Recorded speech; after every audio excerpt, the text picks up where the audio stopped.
Welcome to Rise, Season 3, Episode 6, Special YHS Edition. From Lausanne, Switzerland, where the Federal Council surprisingly did not authorize the opening of restaurant terraces last week, and where a remarkable group of EHL students have put together an outstanding 4-day event for all of you.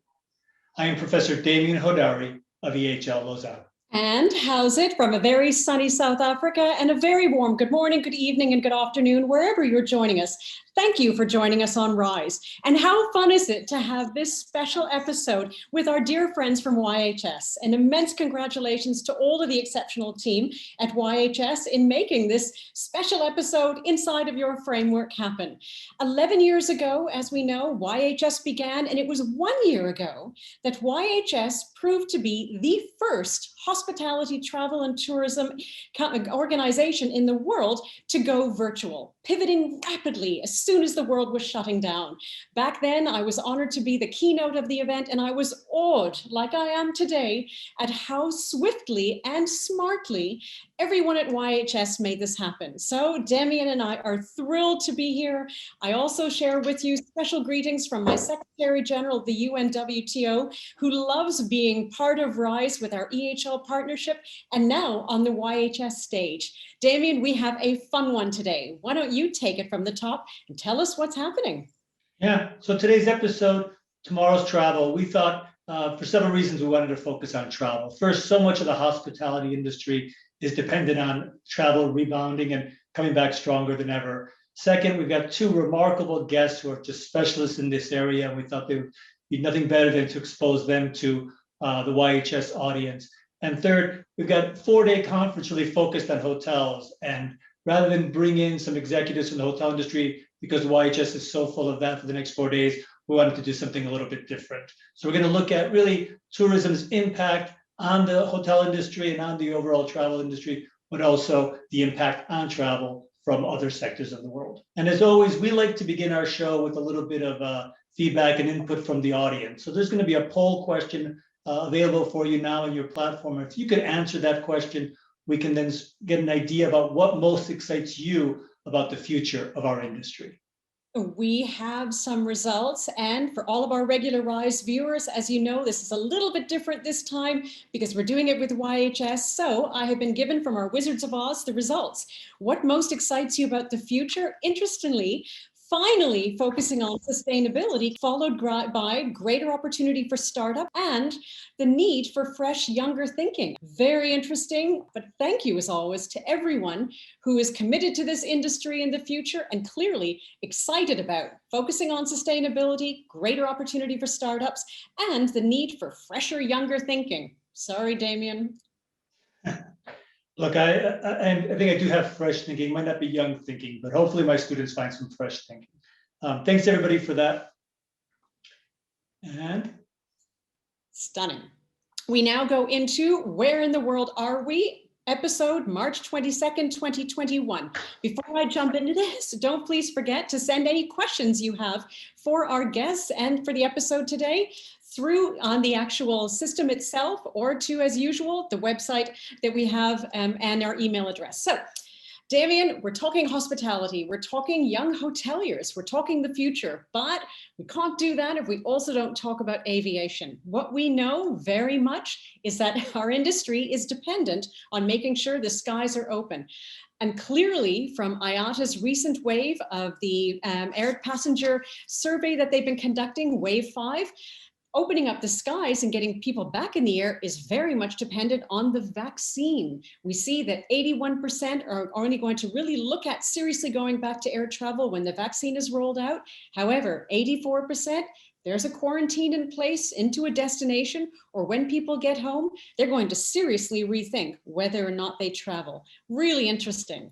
And over to you, sir, for some fun new stats. Yeah, so usually I present my data right now, but as you know, we've got a wonderful partnership with STR. We're thrilled that Steve Hood is here with us today to provide a live segment providing some interesting data on the hotel industry. Steve, over to you. Hey, thank you, Demian and Anita. It's great to be with you. And YHS, it's awesome to be back, even if it's just virtually. So, show the next slide. Let's talk a little bit about the impact. No surprise here. 2020 was a tough year for the hotel industry, though obviously the worst in history.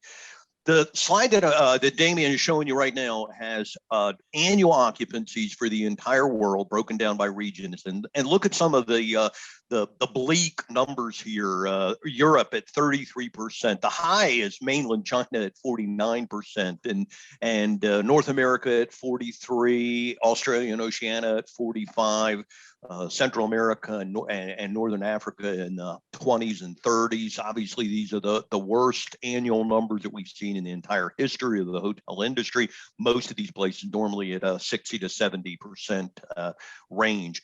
Go to the next slide, if you don't mind, Demian, and this just shows you the line graphs through Europe, and you see most of these areas in Europe hit bottom.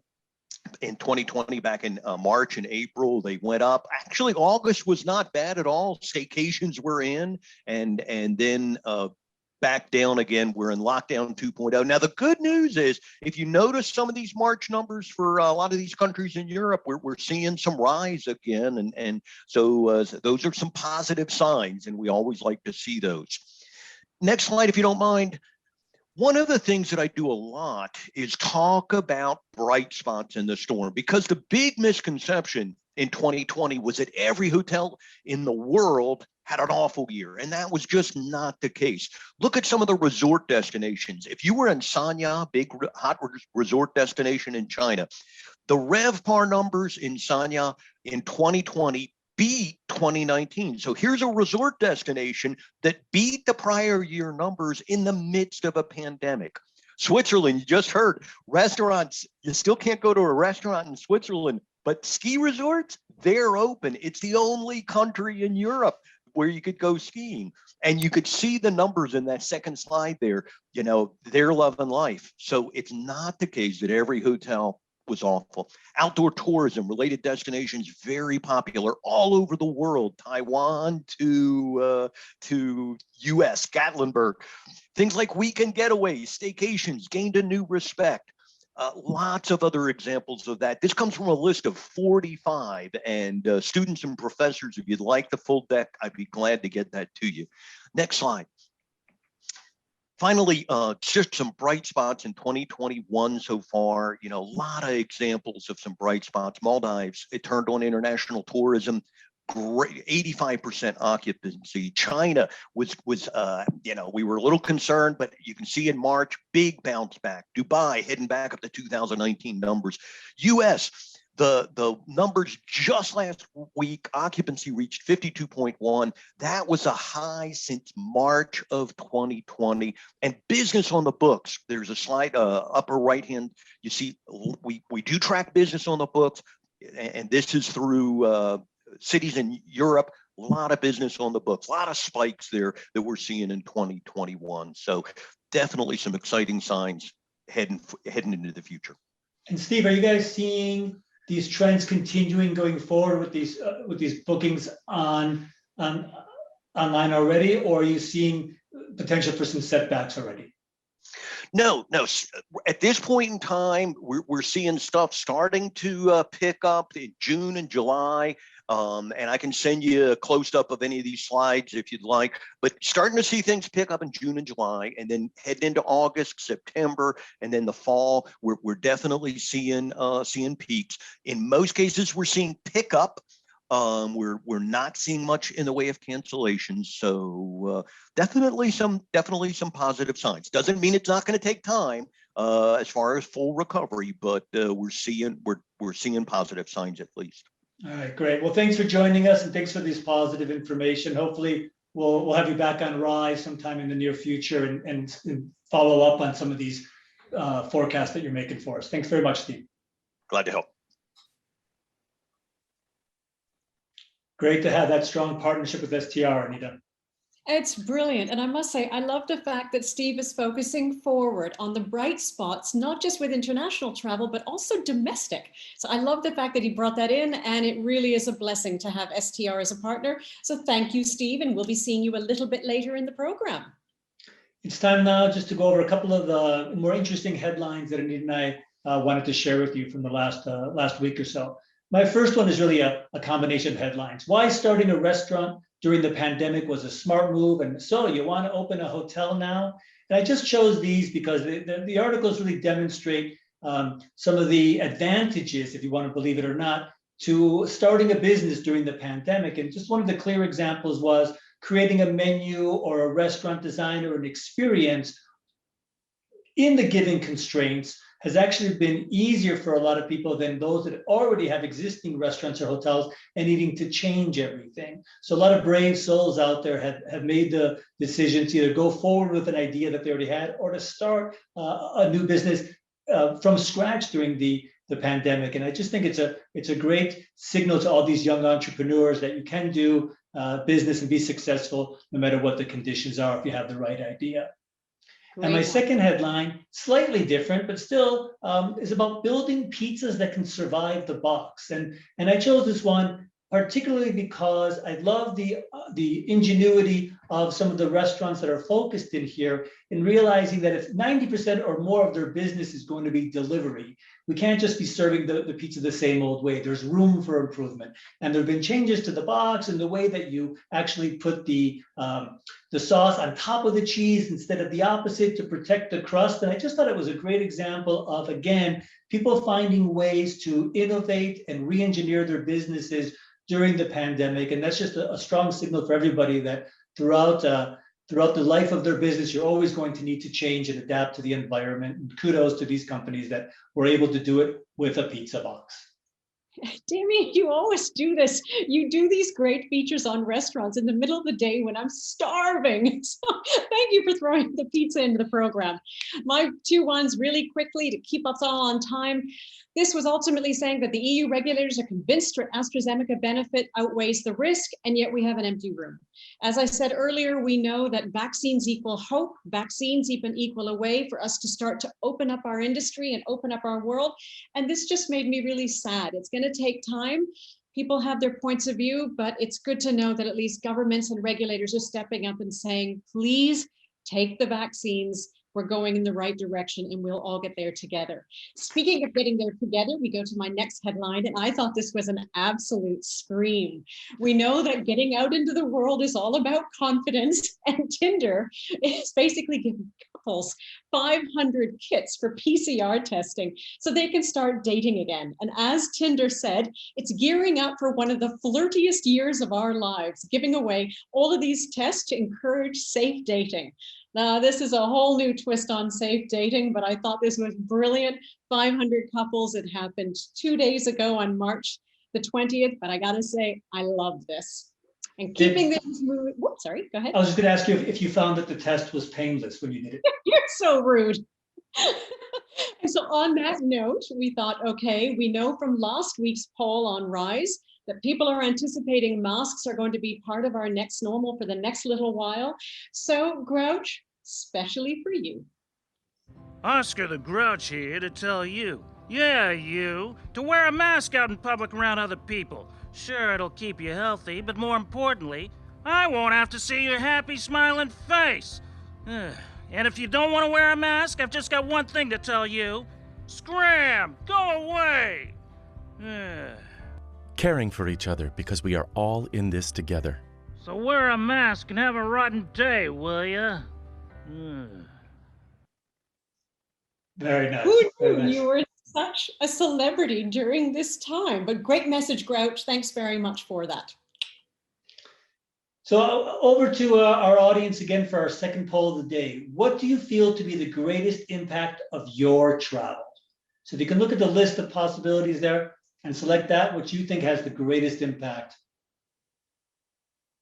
And in usual YHS style, everyone is switched on and contributing. We have our first results, Demian. Really interesting to see people feel the greatest impact of your travel, building cultural understanding, supporting local communities, and helping build local enterprises.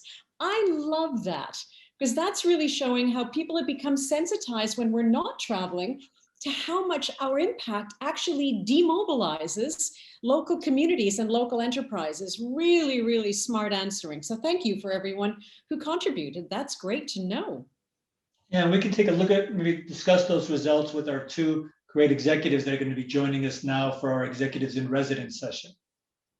And with that, it is my great, great pleasure to welcome to the Rise stage two people that I absolutely adore and love across the global tourism community and who I know are getting very nervous about my introduction. So joining us from Nairobi with the blessing of His Excellency, the President of Kenya, over his shoulder, we have the lovely Honorable Minister of Tourism and Wildlife of Kenya, Najib Balala. He is the Chairman of the Executive Council of the UNWTO, so he's also part of my UNWTO family.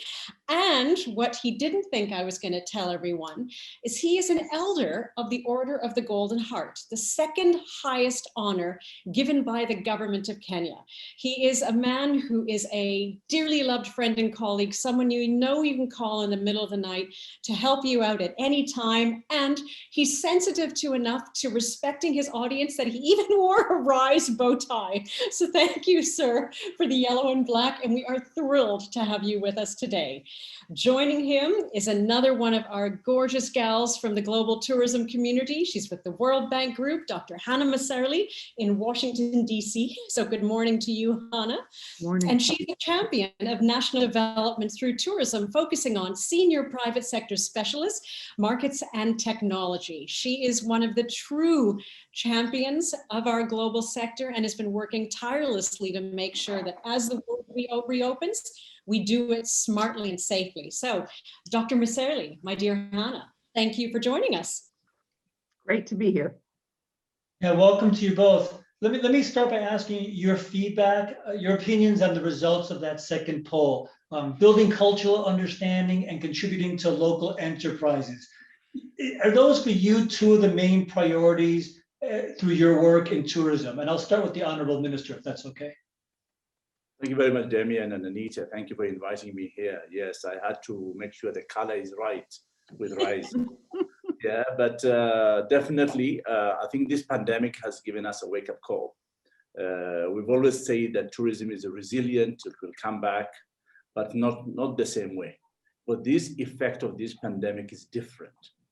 We had the 2008 financial crisis, we had the 9/11 bombings, but this is unprecedented. Definitely, when we open up, it must be different.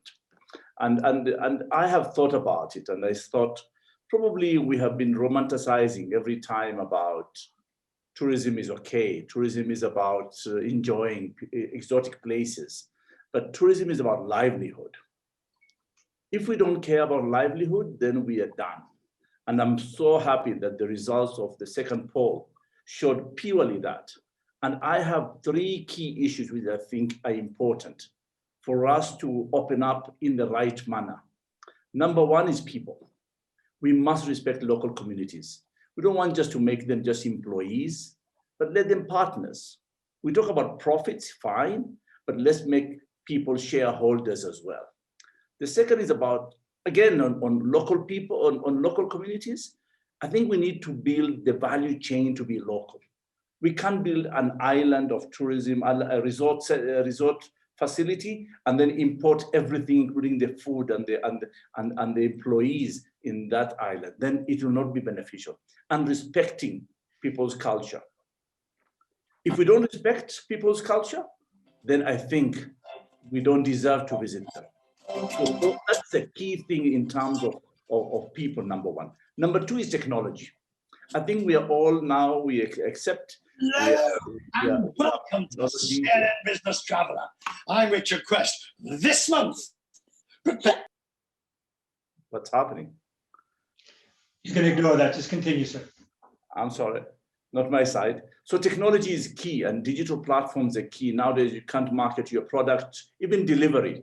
You can't just pick a phone and call, you just book your pizza online and just get it and it will be delivered. And you'll pay online as well. We in Kenya, we're the inventors of M-Pesa, mobile money, and we even don't know anymore how to use cash. So these are things which are real now. And finally, it's about environment. I think we are the biggest polluters of carbon emission because of, again, aviation. We need to be serious about it. We need to be serious about green energy and making sure we are not only consuming, we are also conserving the resource that we have. So these are three key issues that when we open up, I think when we wake up from this bad dream called COVID, then we need to wake up in a dream that is right. And I'm glad the three questions and the three answers were on those issues. And definitely then this new start, I don't think we can be able to say we are going to rebound back. No, I think that word is inappropriate. Okay. We need a new start so that we can give hope to our professionals and have a career that is worth it to be in this sector. Thank you. No, thank you. Dr. Messerli, let me just have you comment on a couple of those points. This idea of the local value chain and the local communities as partners. Through your work and the World Bank, are these two things you're trying to focus on to improve tourism's impact on destinations? Absolutely. I think that you can hear me okay? Great. Look, I think that the Honorable Minister really nailed it, as he always does, with the smartest, most targeted points ever. So it's hard for me to respond, but I can tell you a couple of comments in terms of the bank. We understand that demand has changed and will continue to change. And as it changes, that means that destinations and the overall tourism sector, hospitality, have to change in how they interact with communities as well as respond to those changes in demand. People think differently about travel and tourism now than they did before the crisis. And I personally think the good news is that they don't take it for granted. They think about it more seriously, more thoughtfully. And I think we as a sector and as a community in tourism and hospitality have the opportunity to have them continue to think differently, think about sustainability, think about cultural impacts, and really make sure that their travel is aligned in those ways. And that's exactly what we're doing, working with governments, as well as supporting governments to work with the private sector in countries that have big tourism, little tourism, but also that really want to build forward better, want to build forward smarter, to really make the most of this reset of the sector. Thanks. Anita? I must say thank you both, because you've set the agenda perfectly in terms of areas of focus. And as usual, Honorable Minister, you have been the absolute best person to tweet, which you always are. So thank you for being consistent. Question, because you've outlined very clearly what we need to focus on in terms of remobilizing. The challenge is prioritization. And if we look at this, I'm a big believer in that we must never look at this time and think, I wish we had done this. Honorable Minister, what do you believe to be the #1 priority that we cannot neglect as the world slowly starts to reopen up travel and tourism? Sir. Well, this is a difficult point. What is the priority? Because everything is priority. Currently, the priority thing is to save jobs. That is for the sector to save jobs. Those professionals need to be assured that their jobs are secured. But yes, again, you need to involve people, so people can be able to accept you in their local environment. So for me, #1 will be to save jobs. So, but definitely, then you need to involve people, and we have done it very well. And I've seen the statistics. It's about domestic tourism. We have focused so much on international tourism. We forgot our own people. People in Paris feel they're aliens to Paris because they're not being taken care of. People in Venice, people in Madrid, these are people need to be taken care. And don't think they don't want to travel or they can't afford to travel. They can. And I agree with Steve. Some hotels and lodges here in Kenya said, we have done the best ever record and occupancies than ever before. So these are news that we can't believe. Yeah, and weekends today, you can't get a seat within Kenya to get a seat to travel because people are traveling. So we need to take care of the local community or the local people around us. That's a great point. Now's the window of opportunity to bring up the baseline by building domestic. Hannah, from your perspective, what do you think is a priority in focusing I forward? think the priority is to save, and it's right in line with the Honorable Minister, is to save the firms. If we lose the tourism value chain and all of the firms that contribute to the tourism experience, we're going to be really in trouble. And where that's especially challenging is that if those who are knowledgeable about tourism leave tourism and go get jobs someplace else, then we lose not only those firms, those jobs, but the experience and the knowledge and the skill set that's so key for us to deliver tourism. So I think it's saving jobs, saving firms, and also to be thoughtful that the recovery will be uneven.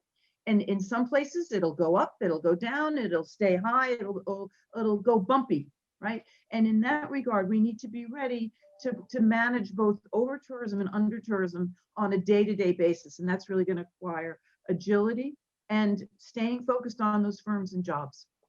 I love what you're both saying in that it's this, the demand will be there. The demand is there. It's about smart supply reactivation from that side. Demian.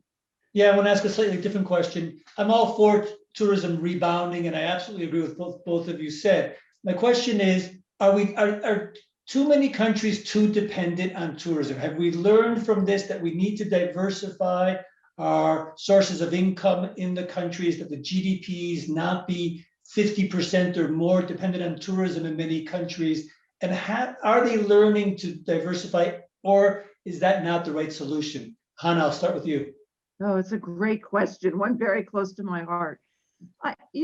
Over dependency, if you will, on tourism by a country comes from focusing on, in effect, a singular type of tourism. Because what we see is if you have, let's just say, if you're totally focused on cruise tourism and something happens in the cruise industry is not able to have as many ships come to your port, you're in trouble. Now, if you have locally based community tourism that is part of a more diversified offering, you can still have a very large tourism sector and be able to survive and really benefit from the ups and downs of this sector from one year to the next. So it's not so much over dependency as making sure that your tourism offering is diverse and agile and can change as economic conditions change. Thanks. And it sounded like in Kenya, you're already recognizing that and making those changes. Anita, you want to take the next question? Well, it's funny because the Honorable Minister, I know you've been doing that for the last 3 years, actually, in terms of getting outside of the traditional safari experience, getting people to the Swahili coastline, getting the whales as part of the Big Six now, and doing exactly that. We do have some questions coming in from the floor, so I'm going to ask if we can please have that come through. Sarah, you got some questions for us? Yes. Our first question is for the Honorable Minister from Gloria. What innovation opportunities are you most excited about moving forward in respect to the travel, tourism, and hospitality industry in Kenya? Well, thank you very much, Gloria. I want to say that the key issue is technology. Biometric check-in is the key thing. I think if we modernize our way of checking in and checking out, how do we do our bookings so that we are paperless, and not only paperless, we need to be more efficient, but also we need to look out on things that are definitely going to be safer. You don't want to pay your bills online and then you don't know where you get a refund, for example. So those are the things. For me, number one innovation is technology. So if we can focus on that, I think we can transform the sector. I'm going to ask a follow-up to Hannah.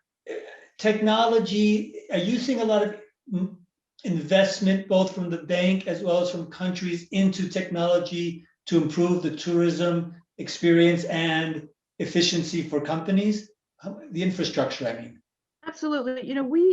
We are focused on not just the interface, if you will, of technology with travelers, but also working with firms to help them make the most out of this, out of new technologies, so that they can really be knowledgeable and able to use technology to deliver those experiences. So yes, we are working both in terms of training with a special focus on women. You know, women have more or own and operate more businesses than men in tourism globally. They often are less able or have less access to finance. And part of that is their digital literacy. And so working to improve their digital literacy so that they can be more involved is an innovation that will help bring them forward with this crisis and not leave them behind. Great. Sarah, we have another question from the audience. Yes, we have a question for Steve. Okay, Steve Hood. Steve, can you jump on with us again? Okay, let's hear it, Sarah. Great. Given the likely changes in tourism behavior, how will this affect lodging providers like resorts in different destinations? What does STR see happening with resort performance? Well, that's a good question. You know, resort performance has been really interesting during 2020 because you have lots of different resorts out there. I mean, you know, a resort in Miami Beach, not doing really well. A resort in Orlando, and I'm sorry to pick US locations, not doing well. A resort in Barcelona, not doing really well. But, you know, a resort in Algarve, doing really good. Resorts in more remote locations are doing really good. So it's a real different kind of situation. I think it also goes back to what's your packaging? What are you emphasizing? You know, if it was a resort in a big urban city, you know, they've got to reinvent themselves, very much like what was shared at the beginning in terms of innovation and young, fresh thinking. Speaking to in Demian's behalf, let's just call it innovative thinking. So it's not just always young, but they've got to reinvent themselves. They've got to figure out, hey, you know, the big city isn't a draw anymore. So let me figure out what else I can take advantage of. Bring in some local opportunities, festival type situation to a big urban resort. Great question. Let me follow up to the three of you, real quick answers. Everything we're reading is about pent up leisure demand, right? Forget business travel. People, including myself, are just wanting to get away from home. We want to travel. We want to go international. And so you're seeing a lot of companies, Marriott, for example, and I think it was Hilton the other day, making some acquisitions and trying to expand further into resorts, into all-inclusive resorts. So if we take this move from the big companies into all-inclusive resorts, and then we take the Honorable Minister's point about the local value chain, are you confident, and we'll start with the Honorable Minister, that we can establish strong all-inclusive businesses, but keep them local to help the local communities? Or are we going to fall back into cost savings by importing everything? How confident are you about that? Well, first of all, when you involve the local value chain system, I think then you get a buy-in. But if you don't involve the local value chain system, then you get resentment, and this is where then you don't have a positive footprint in tourism. And today's clients have changed. They want to travel and leave a positive footprint wherever they go. So they know that the communities are employed. They know you're conserving your energy. They know you're giving much more than taking. And that is what it will sustain tourism. Thank you. And I Hannah, think, Demian, if I can just add really a quick comment to Honorable Minister Balala's statement. It's the fact that the new demand or the emerging demand that we're seeing after the crisis is that people are asking. They're asking about safety and security. They're asking about, you know, where is this food coming from, so to speak, or where are the sources, that what's being sourced locally in these new and different resorts. So it's both that the supply and demand coming into play, but that people are asking, whereas before they might have assumed, or they may not have been thoughtful of it. Now they are. thanks. And as we've been saying, it's the value and the values of travel that have changed and are clearly now being vocalized by travelers. That's fantastic. We have one more question for Dr. Hannah that's come through. Please, Sarah. How can we, as new, fresh minds in the hotel and tourism sphere, affect the government opinion to improve domestic tourism and local support? Boy, this is a smart audience. They're asking good questions. That's what I'm going to say right off the bat. In terms of working with governments, governments obviously, and what we do is we work with them to help improve the overall economic environment as well as to focus on jobs. It's about jobs. And if you're wondering, it's about jobs. So in that regard, as fresh young people, anything that you do that helps to engage both the government to be able to support new jobs, or for you as an entrepreneur to generate new jobs, this is where there'll be, I think, an increased focus going forward. What's different about this crisis compared to others is that it's affected both source markets and destinations. And jobs are an issue in both of those. And as we look at that, there's a greater awareness and an opportunity for, you know, fresh young minds to say, how can we both innovate, entrepreneurially get engaged, and say to governments, look, it's about the big companies, but it's also about the local value chain that can really make a difference. Great answer to a great question. They're smart audience. We have a lot of questions that are actually coming through, and sadly we don't have a lot of time. So we are going to ask that people still keep the questions coming through, and Honorable Minister and Dr. Hannah, if I can call you that now, My goodness. we're going to follow up with you both, and we'll put through the answers to the questions that we send you on our social media. So we'll make sure that people's voices can be heard. It'll just be done through their fingers. And to thank you, and also to Steve as well, for just being so.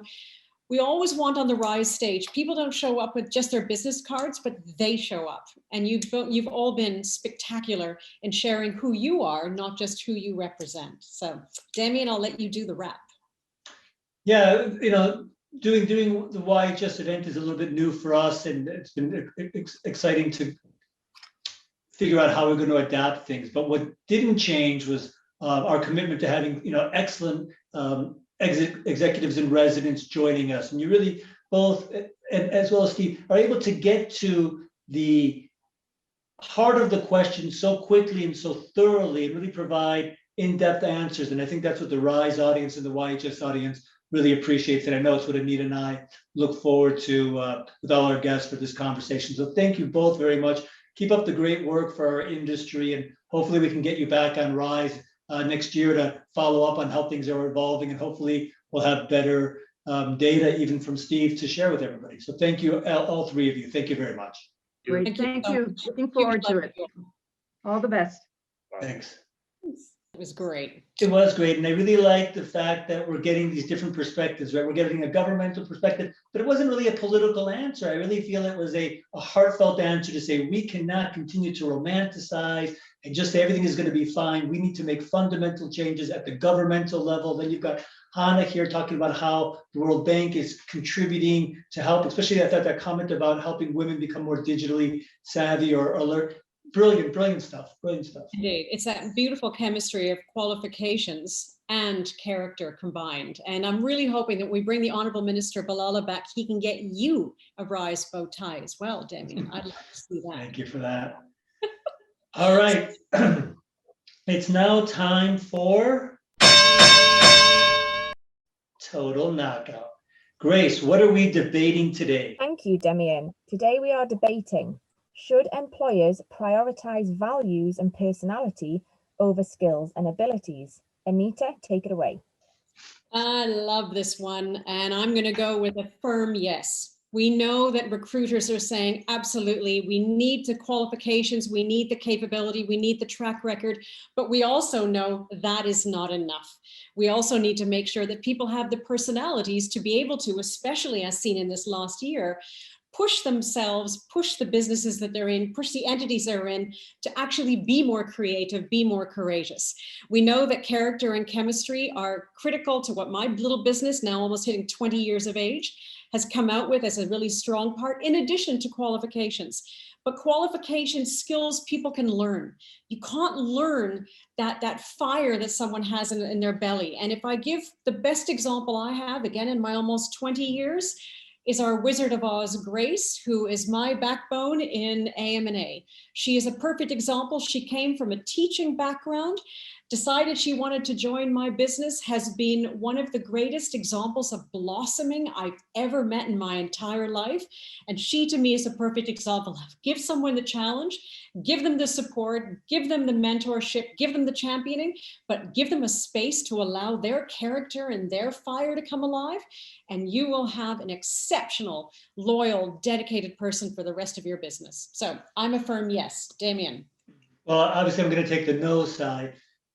No one's saying personality and values aren't important. I agree with you there. But why are we telling these kids to spend 4 years studying hospitality, travel, and tourism, spending thousands or tens of thousands, or in some cases, hundreds of thousands of dollars to develop these critical skills and abilities if we're not going to be telling companies, this is what you need to be hiring? You need to find people with these unique set of skills and abilities that they've honed and developed and committed to.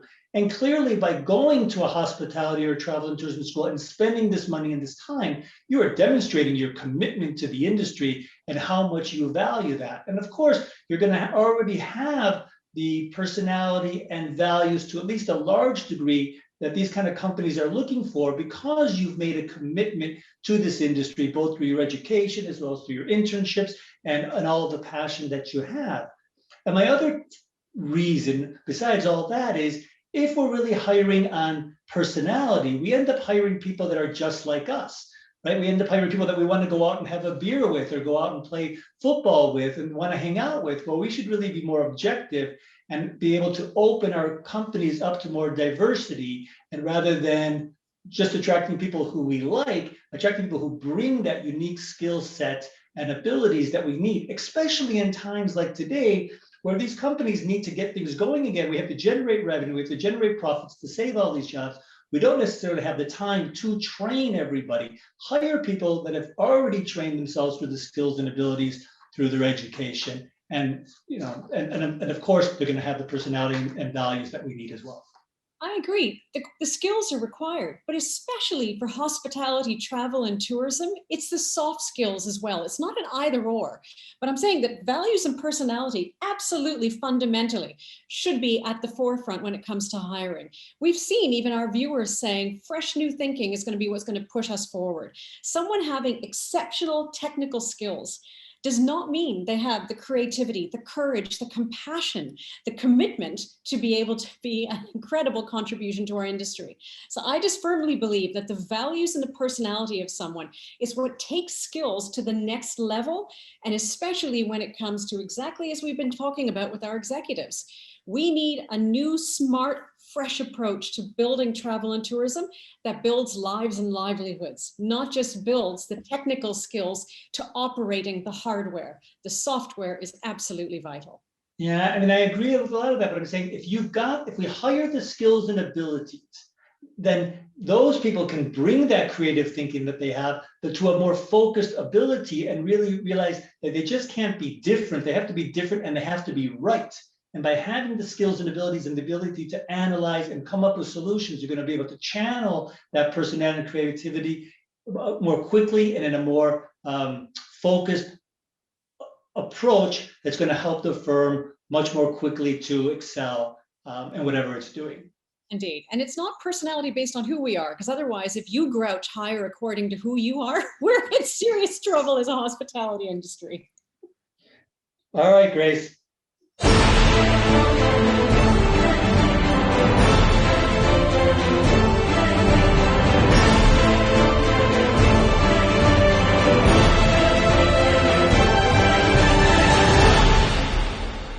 So everybody's got there on their screen, they can vote for values and personality in Anita or skills ability on my side. It's always so nerve-wracking to see what people are going to think. You're going to share those results? I've just got a happy face coming on our group chat. I'm waiting for the results. I'm not sure who the happy face is for.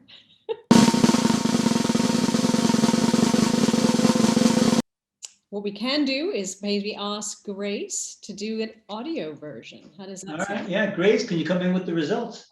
Yes, of course. Your winner this week is Anita. Well done, Anita. Great personality over grouchiness wins all the time. Thank you So- very much, Grace. So I guess all these 62% of the students or recent graduates who voted for you are going to drop out of school and just work on that personality, I guess. Either or, goodness me. And it's not a win or lose. It's a great debate. So thank you to everyone who contributed, even those who supported the grouch. So let's wrap it up. And we are very, very excited again to have had this special episode. Thank you so much to the YHS team for allowing us to be on your stage. We are back with Rise on our regular stage on March the 29th, and we're talking about Gen Z breaking free. We keep saying it's about the younger travelers who are going to be the future of our industry. That includes when it comes to traveling. Between now and then, please do take a look at rise-weekly.com. You'll see the full broadcast of this with all of the poll results itself. And we're going to be also asking, don't forget to check in with Rise and Shine, our weekly blog that appears on our website. Thank you again for joining us, to the Wizards of Oz on the YHS team and on the Rise team. From my side to all of our executives and residents, and Demian, thank you for putting this together with YHS. Fabulous. As always, from my side, stay safe, stay strong, stay hopeful, stay home, stay with Rise, and keep your hands clean. Professor Hodari, over to you for the close. Yeah, for me, it's just stay in school as long as you possibly can. You all have great personalities. No, thank you to the YHS team and to our guests from today. Great to be with everybody, and we hope to see you on Rise in the future every other Monday. Thanks, everybody. Have a great week and have a great conference.